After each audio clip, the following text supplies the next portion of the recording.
In the heart of Dunsford, a quaint village nestled within South Devon's Teign Valley, where rolling hills embrace ancient woodlands and the River Teign murmurs secrets through the reeds, there stands an old house now transformed into the Teign Valley Hotel, a charming retreat with ivy-clad walls and mullioned windows. Yet beneath its welcoming facade lies a nucleus of hauntings, whispers of the past that cling like cobwebs to its beams.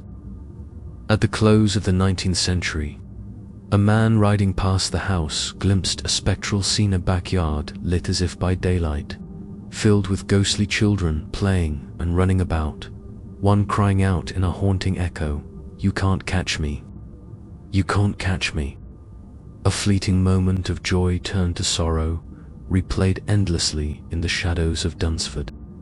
The story drifts back to the late 17th century, when the house, then known as Teign Manor, was home to the Ashwood family, a prosperous lineage of wool merchants who thrived on the trade routes of Dartmoor. In 1685, the manor was a bustling hub of life, its halls echoing with the laughter of the Ashwood children, 5 siblings, aged 6 to 12, named Rose, William, Beatrice, Nathaniel, and little Jane. Their mother, Charlotte Ashwood, doted on them, her days spent weaving tales by the hearth, while her husband, Henry, travelled to Exeter for business.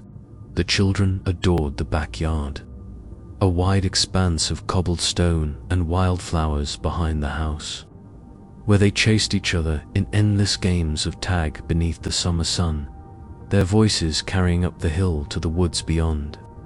But joy turned to tragedy in the autumn of 1685, when a plague swept through South Devon, a merciless fever that spared neither young nor old.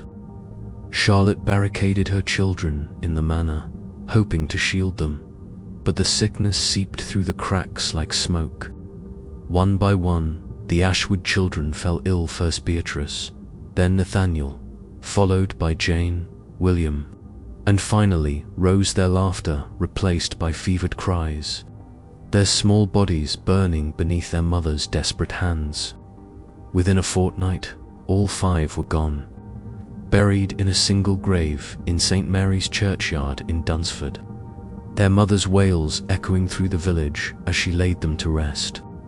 Charlotte and Henry survived, but their spirits broke. Teign Manor fell silent, its backyard abandoned, and within a year the couple fled to Exeter, leaving the house to decay under the weight of grief. By the late 18th century, the manor had been sold and refurbished, its sorrow buried beneath new paint and laughter, though whispers of hauntings began to stir. Villagers spoke of hearing children's giggles on moonless nights, or seeing small shadows dart across the backyard at dusk, vanishing before eyes could focus. The most vivid encounter came at the end of the 19th century, in the autumn of 1898, when the house then owned by a distant Ashwood cousin stood empty, awaiting new tenants. On a crisp November evening, a local farmer named George Vazzy, riding his mare home from a market in Moreton Hampstead, took the path that wound past the manor. As he mounted the hill at the back of the house, he glanced down into the backyard, expecting only shadows beneath the fading light. What he saw stopped him cold. The yard was lit as if it were daytime, a golden glow spilling from no visible source, illuminating a scene of pure. 5 children in 17th century dress, girls in linen shifts, boys in breeches, ran and played beneath the ancient yews, their laughter echoing like a distant chime. One girl, her chestnut curls bouncing as she darted between the stones, cried out, "You can't catch me. You can't catch me." Her voice, clear as a bell, tinged with a haunting echo that sent a shiver down George's spine. He watched, transfixed, as they chased each other in a timeless game of tag, their forms shimmering like mist caught in sunlight. His mare snorted, uneasy, and George leaned forward, squinting to see their faces. But before he could call out, the light dimmed, the laughter faded, and the children vanished into the twilight, leaving the backyard dark and still, as if the scene had never been. George rode home trembling, his tales spilling at the two bridges in that night, where old-timers nodded gravely. They'd heard whispers of the Ashwood children, their playful spirits bound to the backyard where they'd once known joy. The story took root, and when the house was converted into the Teign Valley Hotel in the early 20th century, the hauntings multiplied, a nucleus of spectral echoes that defied time. In 1912, a maid named Sarah Langdon, sweeping the upper hall at twilight, heard giggles drifting from the backyard and saw small shadows flit past a window, vanishing as she peered out. In 1935, a guest named Edward Trevelyan awoke at midnight to the sound of laughter below, and from his room overlooking the yard, glimpsed a faint glow where ghostly children chased each other, one voice calling, "You can't catch me," before fading into the dark. The hauntings persisted into the modern era, though always benign, a ghostly echo of joy rather than malice.